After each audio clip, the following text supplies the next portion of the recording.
पिता परमेश्वर प्रभु यीशु मसीह के नाम से तेरे पास आकर प्रभु हम तेरा धन्यवाद करते हैं। पूरे हफ्ते भर तूने हम सबको संभाल के रखा। तेरा धन्यवाद करते हैं तेरे अनुग्रह के लिए। प्रभु जी, सारी दुनिया भर में अलग अलग जगहों पे लोगों के ऊपर बहुत सी परेशानियां आ रही हैं, लेकिन तेरा धन्यवाद करते हैं कि तूने प्रभु अपने वायदे के अनुसार हमें संभाला हुआ है। हमें इसलिए तूने संभाला है ताकि प्रभु जी हम उन लोगों के लिए प्रार्थना करें, और जब प्रभु जी हम उनके लिए प्रार्थना करते हैं तू सुनता है और अपने लोगों को प्रभु जी तू बचाता है। तेरा धन्यवाद करते हैं इस वातावरण के लिए, इस माहौल के लिए भी प्रभु हम तेरा धन्यवाद करते हैं। इस सारे माहौल में तूने प्रभु जी अपने लोगों को तेरी आराधना करने के लिए जो फजल दिया है उसके लिए तेरा धन्यवाद हो। इस माध्यम के लिए भी प्रभु हम तेरा धन्यवाद करते हैं। यीशु राजा, तुझसे बेनती और प्रार्थना करते हैं कि इस सारी परेशानी में से तू अपने लोगों को निकाल, और प्रभु जी जितने लोग तुझे नहीं भी जानते हैं अनुग्रह कर ताकि वो तुझे जान जाएं और प्रभु जी तेरी नजदीकी में आ जाएं। पिता परमेश्वर, तूने अपने पुत्र प्रभु यीशु मसीह को इसलिए भेजा ताकि लोग उस पर विश्वास करें, नाश होने से बच जाएं। प्रभु यीशु, तेरा धन्यवाद करते हैं उन सारी जगहों के लिए जहां से प्रभु जी ऑनलाइन सेवकाई तेरी हो रही है, और उन सारे लोगों के लिए जो प्रभु जी अपने अपने घरों में बैठकर इस ऑनलाइन सेवकाई को प्रभु जी देख रहे हैं, आनंद ले रहे हैं, और प्रभु जी अपने अपने घरों में अपने मन की गहराई से वो तेरी आराधना करते हैं। तेरा धन्यवाद करते हैं प्रभु जी। तेरे सारे सेवकों संतों के लिए भी तेरा धन्यवाद करते हैं कि तू अपने सेवकों संतों को संभाले हुए है। तेरा धन्यवाद हो यीशु, तेरा धन्यवाद हो यीशु, तेरा धन्यवाद हो। तेरा धन्यवाद करते हैं इस जीवन के लिए जो तूने हमें दिया है, और उसके बीच में तूने प्रभु जी एक मकसद रखा है कि जितने जीवित प्राणी हैं वे यहोवा की स्तुति करें। तेरी स्तुति करने के लिए प्रभु तेरे लोग तेरे सामने इकट्ठे हुए हैं। प्रभु सबको बहुत आयत से आशीष दे, और प्रभु जी तुझसे बेनती करते हैं इंटरनेट के सारे कनेक्शंस के लिए किसी भी तरह से कहीं भी कोई भी डिस्टर्बेंस ना होने पाए। धन्यवाद करते हैं कि तू प्रार्थना को सुनता है और उसका जवाब देता है। तूने कहा है कि जहां 2 या 3 लोग मेरे नाम से इकट्ठे होते हैं मैं उनके बीच में शामिल होता हूं। प्रभु जी, तू हर एक परिवार में इस समय मौजूद है, और प्रभु जी तेरा धन्यवाद करते हैं कि तू आज बहुत आयत से अपने लोगों को आशीष देने जा रहा है। धन्यवाद के साथ प्रार्थना यीशु के नाम से मांगते हैं, आमीन। अजीजों, हम चाहते हैं कि आप हमारे साथ मिलकर आराधना करें। आज का जो पहला भजन है, यीशु है सच्चा गडरिया, उसकी हम भेड़ें हैं, हरी चराइयों में हमें चराता है। यीशु है सच्चा गडरिया, उसकी हम भेड़ें हैं, हरी चराइयों में हमें चराता है। यीशु है सच्चा गडरिया, उसकी हम भेड़ें हैं, हरी चराइयों में हमें चराता है। हालेलुया आमीन, हालेलुया आमीन, हालेलुया आमीन, हालेलुया आमीन। घाटी पहाड़ों में ले चलता गया, जहाँ पे सुखदाई जल के झरने हैं हो। घाटी पहाड़ों में ले चलता है, जहाँ पे सुखदाई जल के झरने गए। ओ हो, यीशु है सच्चा गडरिया, यीशु है सच्चा गडरिया, उसकी हम भेड़े हैं। हरी चराइयों में हमें चराता है, हमें किसी का डर अब तो नहीं है।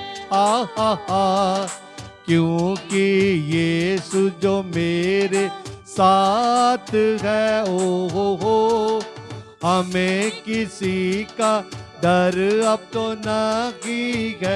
ओ हो, क्योंकि यीशु जो मेरे साथ है।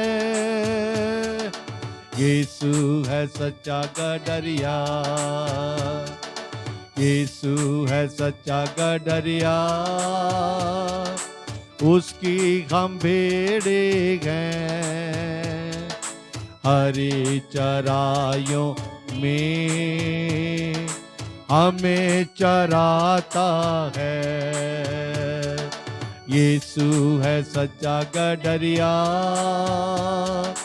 उसकी हम भेड़े हैं। हरी चराइयों में हमें चराता है। मार्गों में मेरी रक्षा वो करता है।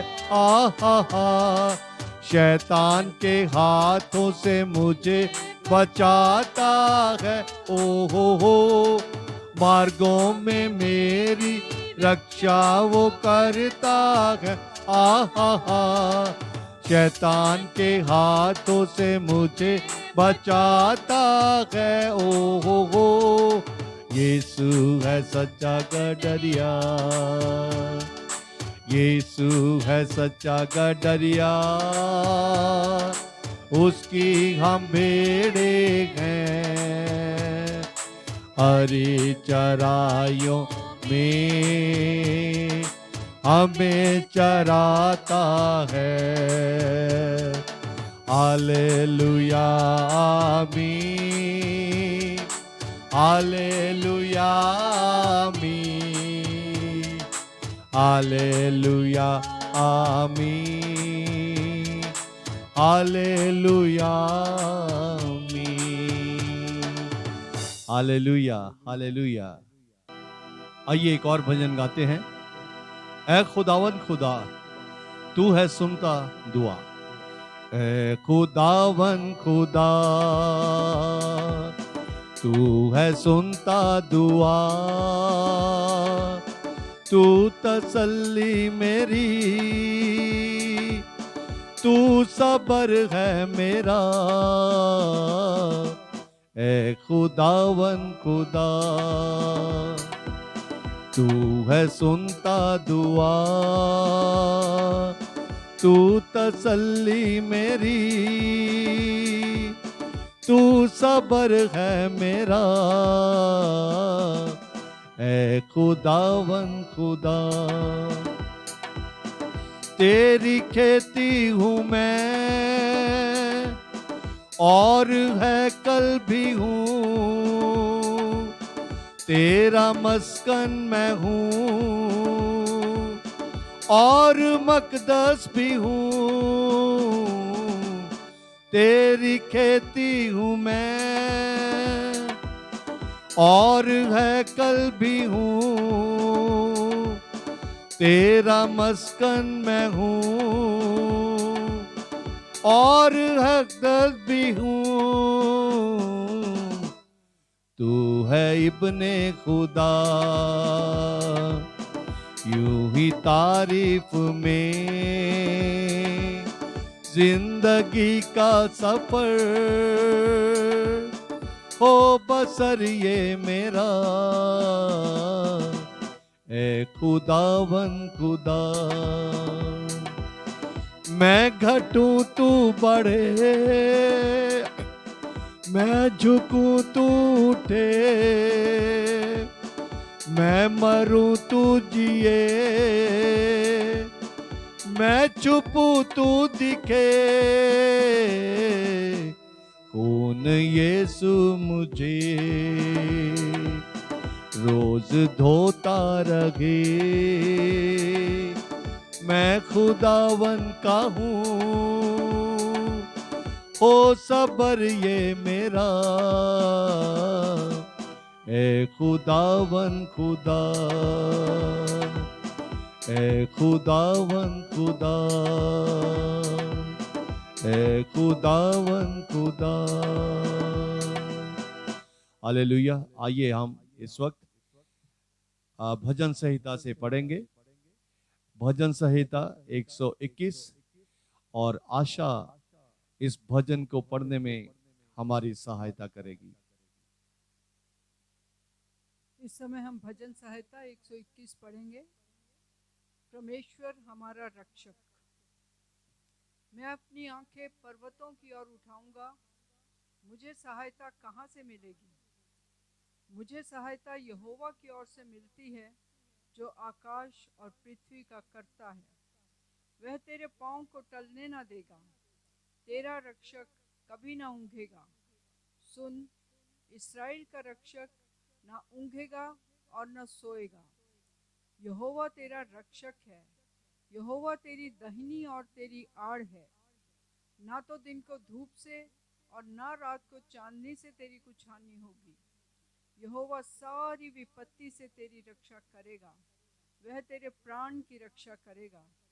यहोवा तेरे आने जाने में तेरी रक्षा अब से लेकर सदा तक करता रहेगा। आमीन।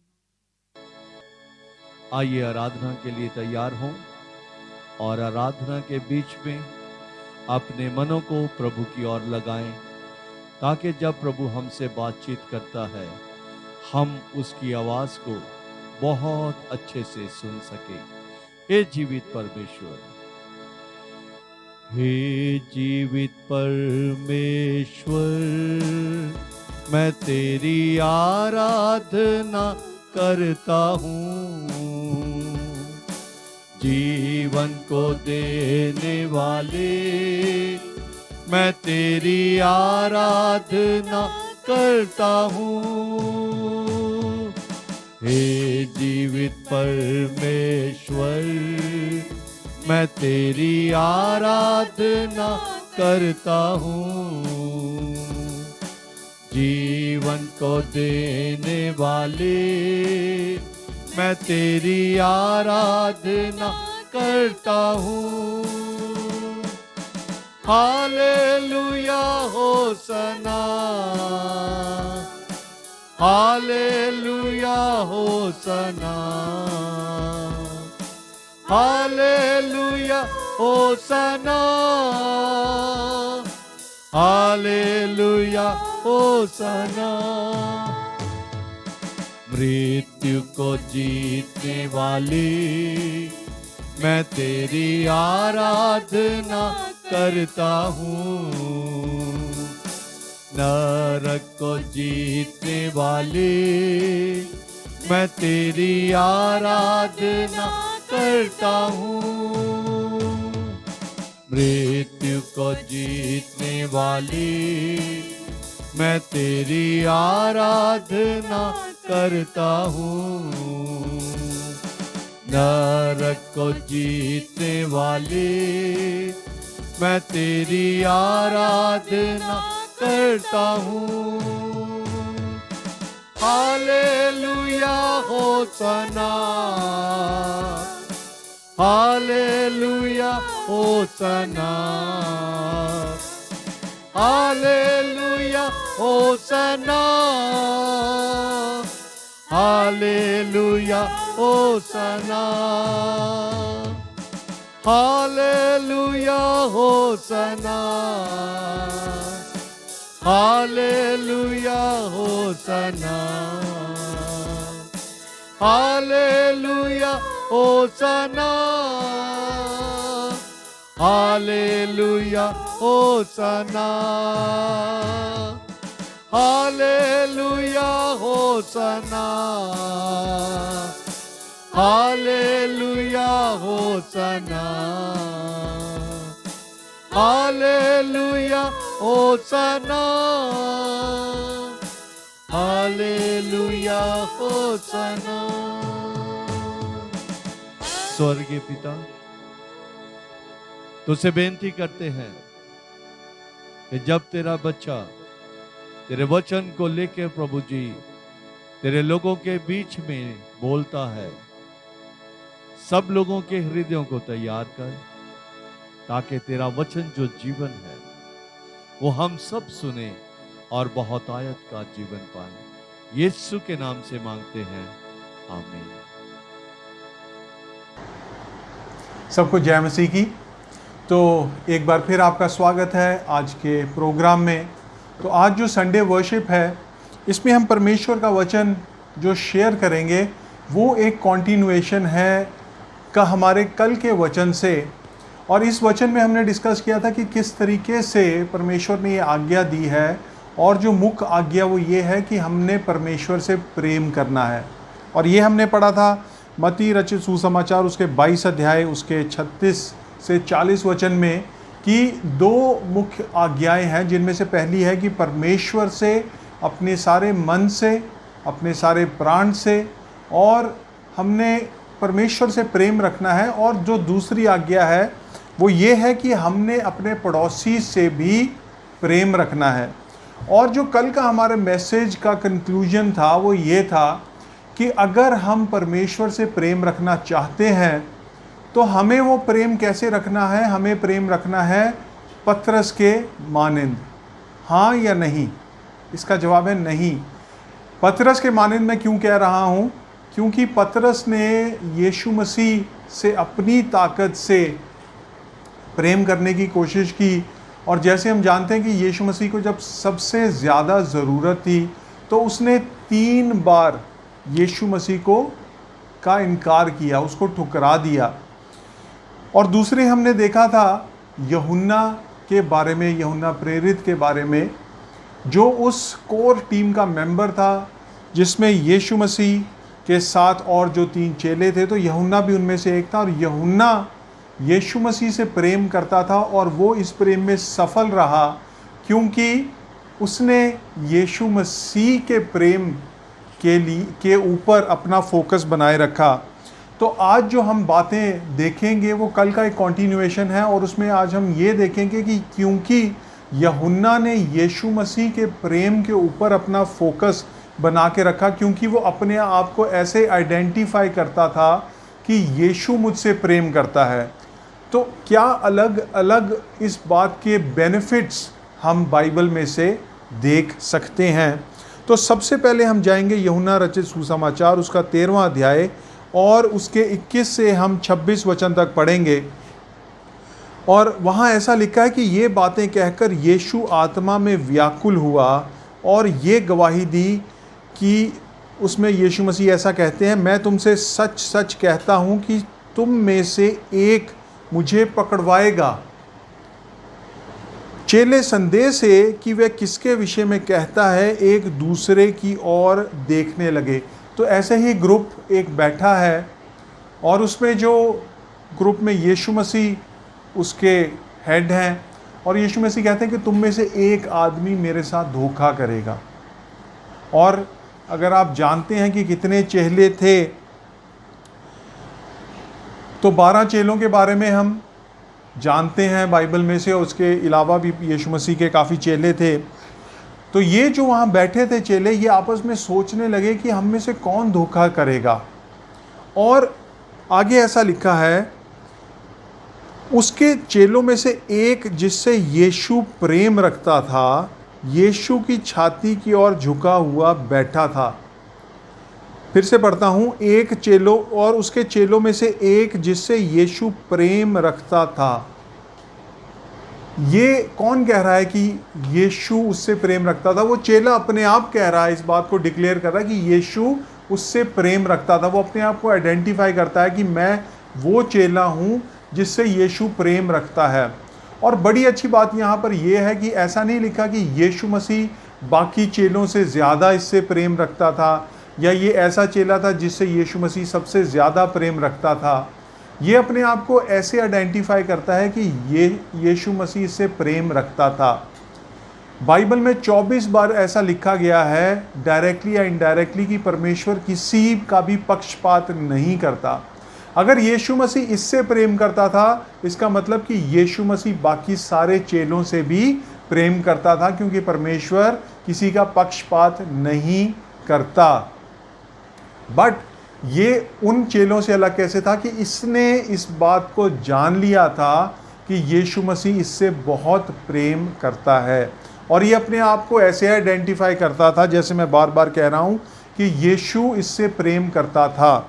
और इसके बेनिफिट्स क्या हुए यूहन्ना को इस बात से कि यीशु इससे प्रेम करता था, ये जानने से, ये रेवलेशन से इसके बेनिफिट्स क्या हुए? आइए हम उन बेनिफिट्स पे, उन फ़ायदों पे आज हम मनन करेंगे। तो सबसे पहली बात की, क्योंकि अपने आप को ऐसे आइडेंटिफाई करता था कि यीशु में से प्रेम करता है, मुझसे प्रेम करता है, लोग इसको वीआईपी का दर्जा देने लगे। कैसे? मैं आपको एग्जांपल देता हूँ।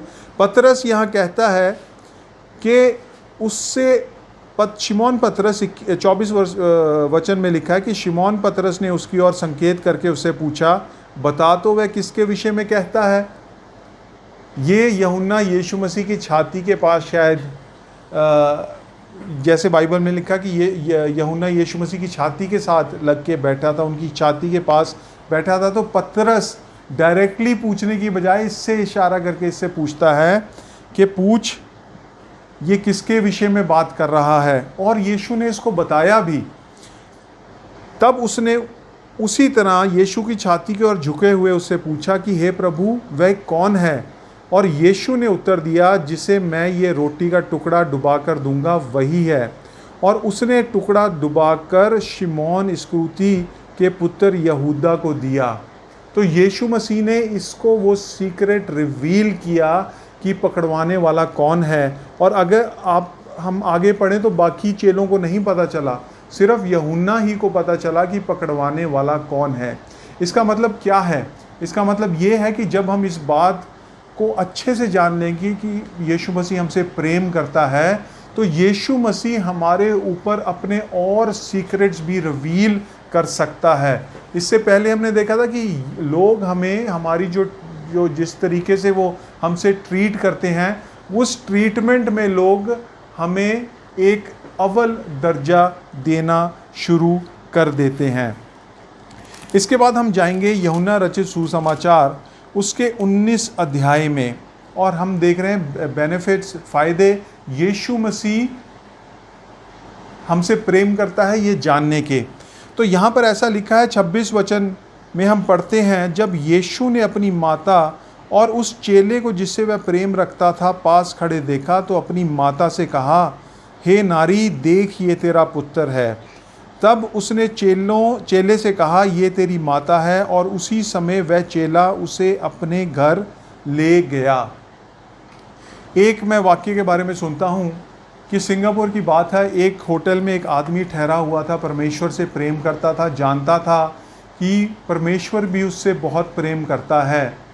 और उस होटल में क्या हुआ कि एक बम ब्लास्ट हुआ, और ये आदमी लॉबी में से गुजर रहा था। और जब ये बम ब्लास्ट हुआ तो ये आदमी जो लॉबी में एक जो मेन पिलर था उसके पीछे आ गया, अपने मर्जी से नहीं, बस चलते चलते, क्योंकि ये नहीं जानता था कि बम ब्लास्ट होने वाला। चलते चलते जब ये वहाँ से गुजरा तो बम यहाँ पे जो बॉम्ब है यहाँ पे ब्लास्ट हुआ, और ये अचानक से चलते चलते उस पिलर के पीछे आ गया और ये बच गया। बाकी काफ़ी लोगों का बहुत नुकसान हुआ, कुछ लोग मारे भी गए।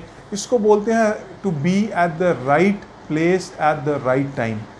और यूहन्ना के साथ भी कुछ ऐसा ही हुआ। जब ये जानता था कि यीशु मसीह मुझसे प्रेम करते हैं, तो उस बात का क्या एक रिज़ल्ट होता है कि हम लोग सही जगह पर सही समय से पहुंच जाते हैं, ताकि यीशु मसीह हमें इस्तेमाल कर सके। और जब हम इस बात को अच्छे से जानते हैं कि यीशु मसीह हमसे प्रेम करता है, तो यीशु मसीह की ओर से हमें और रिस्पॉन्सिबिलिटी मिलती है। हम में से बहुत सारे लोग चाहते हैं कि हम प्रभु के लिए कुछ करें, हम प्रभु के लिए बड़े बड़े कार्य करना चाहते हैं। तो वो रिस्पॉन्सिबिलिटी हमें कैसे मिलेगी? जब हम परमेश्वर के प्रेम पर मनन करेंगे, जब हम इस बात पर मनन करेंगे कि प्रभु हमसे प्यार करता है। इवेंचुअली आदम और हवा को परमेश्वर ने इसीलिए बनाया था कि वह उनके साथ समय व्यतीत कर सके। God wanted to have a relationship with them and with us. तो बिना प्यार के, हमने कल देखा था कि यीशु मसीह इफिसुस की कलीसिया से भी कहता है कि मैं तुम्हारा जो दीवट है उसको हटा दूंगा, तुमने अपना पहला सा प्यार खो दिया है। तो वो जो प्यार है उसमें बने रहना हमें बहुत ज़्यादा ज़रूरी है। एक और नमूना हम देखते हैं, एक और उदाहरण देखते हैं इसके अगले अध्याय में। यह है यूहन्ना रचित सुसमाचार, उसका 20 अध्याय और 2 वचन में। तब वह दौड़ी और शिमोन पतरस और उस दूसरे चेले के पास जिससे यीशु प्रेम रखता था, आकर कहा, वह प्रभु को कब्र में से निकाल ले गए हैं और हम नहीं जानते कि उसे कहाँ रख दिया गया है। क्योंकि ये जानता था कि प्रभु यीशु मसीह से प्रेम करता है, तो इसको लोग एक रिस्पॉन्सिबिलिटी वाला दर्जा देने लगे कि मरियम इनके पास आई और कहा कि प्रभु यीशु की तो लाश को वो लोग कहाँ ले गए हैं, मैं नहीं जानती।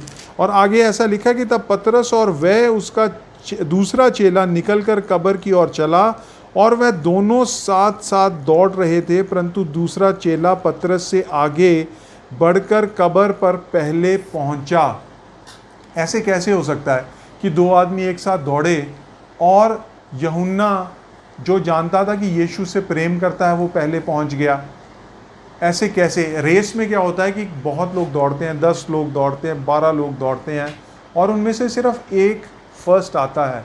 फर्स्ट कौन आता है? जो ज़्यादा फिजिकली फिट होता है। यहाँ पर अगर हम इसको इस तरीके से देखें कि अगर यीशु मसीह हमसे प्रेम करता है और हम इस बात को जानते हैं, तो जो हमारी हेल्थ है वो भी एक सुपर नेचुरल हेल्थ होती है। ये आप कहेंगे कि ये आपने जो बात की है ये हम समझ नहीं पा रहे हैं या इस पर विश्वास नहीं कर पा रहे। तो बहुत सारी बातें बाइबल में वो बातें हैं कि अगर हम उन पर विश्वास करें तो वो हमसे हमारे लिए पूरी हो जाती हैं। तो ये बात भी उनमें से एक है कि अगर हम जाने इस बात को, इस बात पर मनन करें कि यीशु मसीह हमसे प्रेम करता है, वो जो कहता है कि मैं तुम्हें चंगा करने वाला तुम्हारा परमेश्वर हूँ, और उसने जो हमारे लिए कोड़े खाए और इतना दुख उठाया ताकि उसके दुख उठाने से, उसके कोड़े खाने से हम लोग चंगे हो जाएं, तो उसकी चंगाई हमारे लिए सबसे ज़्यादा है, क्योंकि वो हमसे प्रेम करता है। अगला उदाहरण हम देखेंगे इसके अगले अध्याय में, जो है यूहन्ना रचित सुसमाचार, उसका 21 अध्याय और 7 वचन में ऐसे लिखा है। और यहाँ पर क्या हुआ कि यीशु मसीह, हमने देख लिया कि यीशु मसीह की लाश, मतलब उसने वो जो क्रूसिफिक्शन का जो टाइम था उससे वो आगे बढ़ गया है, और अब वो 3 दिन के बाद फिर से जी उठा है।